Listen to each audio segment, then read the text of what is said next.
à l'heure, nous sommes à l'heure. Oui, nous aurions voulu le faire exprès. Je suis bien heureuse de vous voir. Comment allez-vous depuis la dernière fois? Oh, vous savez. Oh oui, je sais. Cela va faire bientôt 1 an que ce cher Victor nous a quittés. 3 ans, Madame de Crampon. 3 ans, c'est ce que je voulais dire. 3 ans. Comme le temps passe vite. Ce sont les minutes qui sont longues. Plaît-il? Ce sont les minutes qui sont longues. Bien sûr. Surtout la nuit. Oh oui, surtout la nuit. Oh, ce cher Victor. Il vous aimait bien, Madame de Crampon. Avant qu'il ne tombât muet, il me parlait souvent de vous. Mon Dieu, mais quelle idée a-t-il eu de tomber muet? La paralysie, chère madame, la paralysie. Cela a commencé par le côté droit. Le côté du foie. Plaît-il? Le côté du foie. À gauche, c'est le côté du cœur. À droite, le côté du foie. Peut-être. Remarquez, j'aurais dû me méfier bien avant sa première crise. Oh, si l'on savait. Nos rapports s'espaçaient de plus en plus. Ah oui? Oh, racontez-moi ça. Ceci entre nous, Madame de Crampon. Oh, Julie, vous connaissez ma discrétion. Donc, vous me laissiez entendre que vos rapports... Enfin, mon époux était ce qu'on peut appeler un chaud lapin. Oh, un chaud lapin. J'adore cette expression. Trop chaud même. Je le soupçonne d'avoir incendié tout le combustible qui se trouvait dans son entourage. Oh! Le nombre de secrétaires et de dactylos qui montèrent en grade dans son service. Ce n'est pas possible. Ne croyez pas que je veuille le charger, ce pauvre cher Victor. Je lui procurerais volontiers toutes les femmes de l'univers, si cela pouvait le faire jaillir de son tombeau. Vous iriez jusque-là? Mais encore plus loin, Madame de Crampon, encore plus loin. La passion ne s'arrête pas de petits détails. Le tort que j'avais de son vivant, c'était précisément de m'y arrêter. Quand je pense à la scène que j'ai faite à la crémière. Parce que la crémière aussi. Tous ces fromages blancs en pleine figure. Oh, Victor, je te demande pardon. Oh, voyons, Julie, asseyez-vous. Si l'on nous voyait. Oh, excusez-moi, la douleur m'égare. Bon. Alors, si je comprends bien, Victor vous négligeait. Moi? Pas du tout. Eh bien, mais comme je vous l'expliquais, avant sa paralysie, mon époux n'était déjà plus le même. Nous restions parfois 10 jours, 12 jours, 13 jours sans... Oh, oui. D'abord, je m'étais accusée. Julie, tu es froide. Julie, tu n'atteins pas les sommets de ton Victor. Julie, tu manques de souffle. Il était très exigeant. Oh, exigeant, oui et non. Raffiné surtout. Il s'appelait Badouin, comme vous savez. Victor Badouin. Mais en réalité, il descendait directement des 2 Sainte-Foy, Villemur de Saintonge. Comment cela? À la Révolution, son ancêtre, Jules de Sainte-Foy, Villemur de Saintonge, afin de s'éviter quelques désagréments, avait emprunté le nom de Badouin. Très exactement, il avait payé un certain César Badouin pour qu'il aille se faire guillotiner à sa place. Et ce monsieur Badouin se laissa trancher la tête par procuration? Oh, vous savez, pour de l'argent. Ceci a seule fin de vous expliquer certaines subtilités de mon défunt. Du sang bleu coulait dans ses veines. Vous, Madame Une de Crampon, me suivez certainement. Je vous suis.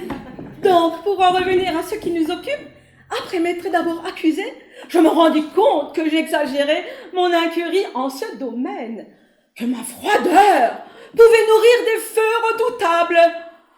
Oh, d'autres anguilles sont sous roche, pensais-je. Un soir, alors qu'il était rentré encore plus tard que de coutume, j'allais le trouver dans la salle de bain, je fermais la porte à clé et je lui dis « Victor, j'en ai assez. Choisis, c'est moi ou Barnabé. » Barnabé? Oui, Barnabé, le nouveau comptable. Parce que Victor Monsieur Badouin. Évidemment, c'était un très beau garçon, les yeux surtout. Jamais on n'aurait pu soupçonner que ces yeux-là mangeaient des chiffres du matin au soir. Ou peut-être, est-ce cela qui leur donnait cette pureté, cet éclat mathématique? Mais voyons, ma petite Julie, vous ne vous sentez pas souffrante? Oh, je vous ennuie avec toutes mes histoires. Oh, m'ennuyer, on n'est pas du tout. Et que répondit Victor lorsque vous lui parlâtes de Barnabé? Rien. Oh. C'est à partir de ce moment-là qu'il tomba muet. Déjà, l'horrible maladie rongeait sa moelle de chef de bureau. Et moi, je l'accusais, ce cher esthète, je l'accablais, je versais dans la mesquinerie, dans des petites questions, de petits points de vue. Ah, Victor, je te demande pardon. Je vous en prie, Julie. Oh, excusez-moi, le remords me tue. Oh, pauvre chère ange, pauvre tulipe noire. Oh, quand vous êtes bonne, Madame de Crampon. Oh, Voyons, Julie, je ne suis pas Victor. Oh, on dit ça. Ah, voyons, Julie, redressez-vous, allons, un peu de dignité. Chaque fois que je rencontre un ou une amie de Victor, c'est un peu de lui-même que je retrouve. Il y a du Victor en vous, Madame de Crampon. Écoutez, mon enfant, moi aussi j'ai été veuve. Je veux dire, j'ai connu bien des épreuves dans mon existence et je n'en suis pas morte. Vous en mourrez, Madame de Crampon, croyez-moi, vous en mourrez. Allons, vous êtes encore jeune. La terre continue de tourner. Les feuilles de grimper aux arbres. Les petites filles sautent à la corde. L'océan joue du bidou. Les oiseaux cuit, la France. Oh, les oiseaux. Oh, Victor, les oiseaux. Madame de Crampon, donnez-moi votre chapeau. Mon chapeau? Oui, votre chapeau qui est plus qu'un chapeau, qui est un ramage. Madame de Crampon, je vous en prie. Vous n'y songez pas. Vous voudriez que je reparte tête nue. Je vous donnerai le mien si cela peut vous faire plaisir. Je n'ai pas besoin qu'on me fasse plaisir. Chaque chose à sa place. Il aimait tant les oiseaux, Victor. La première fois qu'il viola une petite fille, je lui ai demandé, très doucement, pour ne pas le froisser. Victor, pourquoi as-tu fait cela? Vous ne savez pas ce qu'il m'a répondu? Ma foi, non. Parce qu'elle ressemblait à un petit oiseau. Oh, c'était un poète, mon Victor. Non, ce n'est pas possible. Un homme si distingué, si ponctuel, jamais un mot plus haut qu'un autre. Je vous en prie, chère madame. Donnez-moi votre chapeau. Plumé ou déplumé, je l'obtiendrai. Tenez, puisque cela peut faire votre bonheur. Comment osez-vous me parler de bonheur? Oh, les beaux oiseaux. Oh, les gracieux volatiles. Oh, Julie, vous n'êtes pas dans votre état normal. Parce que vous, Madame de Crampon, vous croyez dans un état normal? Si quelqu'un pouvait passer. Comment? C'est-à-dire, on ne sait jamais, hein. Pierre qui roule n'amasse pas mousse. Brebis qui belle, perd sa goulée. Un tien vaut mieux que deux tu l'auras. Parlez-moi encore de Victor. Ce cher Victor. La première fois que je l'ai rencontré, c'était à l'enterrement de votre grand-mère. Vous vous souvenez de l'enterrement de votre grand-mère? Oui, je me souviens. C'est lui qui l'a tué. Remarquez, à partir d'un certain âge, il est indécent de ne pas mourir. Non seulement indécent, mais immoral. Très juste. Vous voulez que je vous raconte l'histoire? Je crains qu'il se passe tard. On bavarde. Les heures tournent. Ma grand-mère, comme beaucoup de vieillards, adorait les confitures. La gelée de groseille surtout. La gelée de groseille. Elle aurait vendu son âme pour un seul pot. Un dimanche d'avril, nous étions en famille et remarquable que Victor s'était approché de son oreille en lui glissant quelques mots dans le tuyau. 10 minutes plus tard, leurs 2 places se trouvaient vides. Mon cœur me lâche. Je sens mon cœur qui me lâche. Où pouvait-il être? Où pouvait-il être? Dans la cave. Victor l'avait coincé entre 2 pots de confiture et avait abusé d'elle. Lorsque nous arrivâmes, trop tard, elle était morte. Morte. Comme quoi, la gourmandise est toujours punie. Naturellement. Motus. Chacun fit comme s'il n'avait rien vu. Dans notre famille, nous sommes très chatouilleux sur l'honneur. Vous savez que Victor avait la rosette? Morte. Mais que se passe-t-il, madame de Crampon? De l'air. De l'air. Eh bien, madame de Crampon, vous n'allez pas partir. Je voudrais bien. De l'air. Ouvrez les fenêtres. Eh bien, c'est moi qui suis veuve, ce n'est pas vous. Ouvrez les fenêtres. Laissez rentrer les oiseaux. C'est votre chapeau que vous voulez. Tenez, je vous le rends. Quand je pense que j'ai couché avec ce monstre. Quoi? Qu'est-ce que vous dites? Un homme si ponctuel. Victor, mon Victor, dis-moi que ce n'est pas vrai. Mon Victor! Ah, j'y suis. Ça devait se passer entre le 21 mars et la mi-juillet. Je lui ai demandé, qu'est-ce que tu fais en ce moment, mon grand? Il me répondait invariablement, avec une fine lueur dans le regard. Je me cramponne. C'était donc ça. Ma tête. Oh, mon Victor, je te demande pardon. J'ai dû te rendre bien malheureux pour que tu ailles chercher consolation chez cette vieille chouette. Qui parle de chouette? Pardon, mon grand, toi dont l'ombre couvre encore toute chose.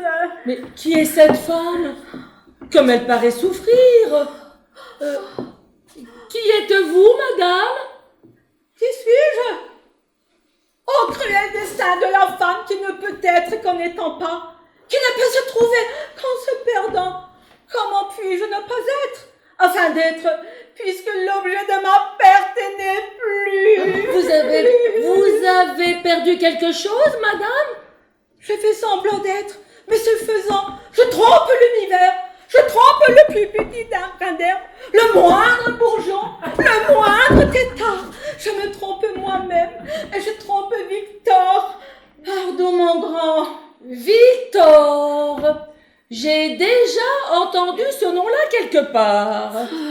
Ce corps inutile qui singe les gestes des vivants n'est plus qu'une terrible vacuité, incapable de donner réalité à la plénitude.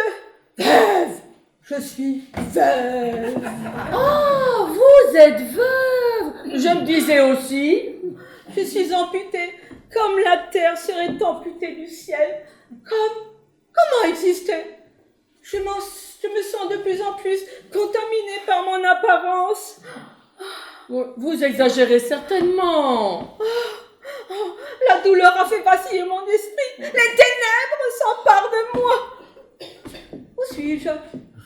Est-il vrai que les grenadiers de Napoléon allèrent en Espagne manger des pastèques? Mais qui êtes-vous, madame? Mais votre ami. J'ai déjà dû vous rencontrer. Oh, le monde est si petit. Oh, surtout lorsqu'une peine incommensurable l'habite. Dites, madame, est-il vrai que tout corps plongé dans un liquide reçoit une poussée verticale de bas en haut, capable de le projeter jusqu'aux étoiles? C'est exact.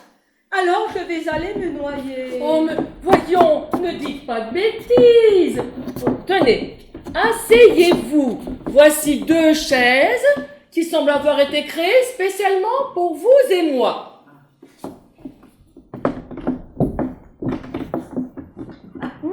Elles sont bien bonnes. Tout chez vous laisse supposer que vous avez traversé de terribles épreuves. On ne traverse jamais les épreuves. Ce sont les épreuves qui vous traversent. Ainsi que des milliers de glaives dont aucun ne nous livre son nom. Plaît-il? Ainsi que des milliers de glaives. Je vous demande pardon. Je deviens lyrique. Je vous pardonne. Merci. Que me pardonnez-vous? De devenir? Moi, j'ai été, mais je ne suis plus. Il y a très longtemps, jamais un homme. Victor! Comment le savez-vous? Mais vous me l'avez avoué vous-même tout à l'heure. Toutes les femmes aiment un Victor. Il leur faut bien un monstre pour donner prétexte à leur propre labyrinthe. Oh, vous dites des choses fortes, madame. Oui, depuis quelques instants, ça a fait clic là-dedans. Clic. C'est cela, clic. Oh, vous portez un bien joli chapeau. Vous trouvez? Je vous le donne. Oh, merci. Je le mettrai dans ma volière. Plaît-il? Je le mettrai dans ma volière. Ah, comme vous êtes touchante. Peut-être, mais personne ne peut me toucher. Je ne suis qu'une apparence. Vous devez avoir raison. Bon allez, Suzanne, rends-moi mon chapeau. Ton? Oui, il doit être au moins 6 heures. Tu crois, Honorine? 6h15. Oh, quel dommage. Encore 5 minutes. 5 minutes seulement. Non, mais je t'en prie, il faut y aller, ma petite caille. Mais pas tout de suite. Aujourd'hui, nous sommes sublimes. Quel dialogue. J'en serais mise encore. Moi, je ne me sens plus la même. Le moment de la grand-mère et du pot de confiture. Mais le temps passe et il y a des contingences. Oh, les contingences. Oui, la viande à mastiquer, les enfants à fouetter, les machines à laver, et les journaux à balancer. Bon, allez, allons Suzanne, d'une air. Nous reviendrons demain. On reparlera. Comme hier et comme après-demain. On reparlera de Victor. Si tu veux. Et j'amènerai mon perroquet. Oh oui, amène ton perroquet.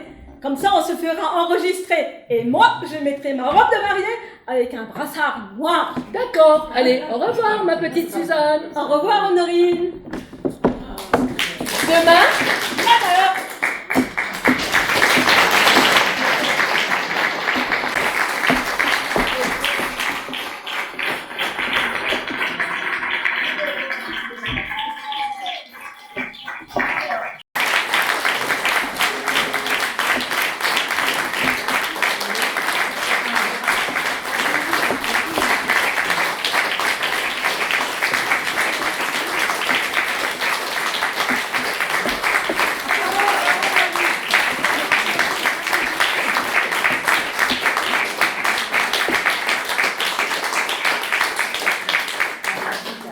la pièce que nous avons eu le plaisir de vous présenter ce soir est de René de Obaldia.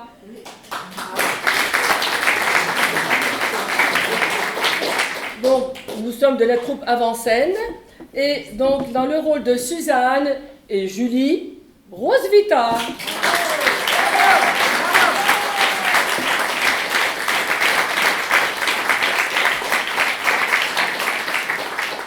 Dans le rôle d'Honorine et de Madame de Crampon, Blandine.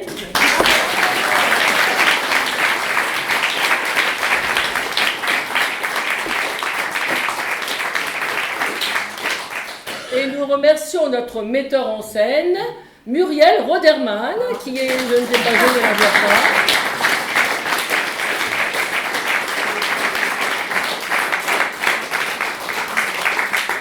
Et maintenant, nous allons laisser place au reste du spectacle avec la troupe des masques et des voix.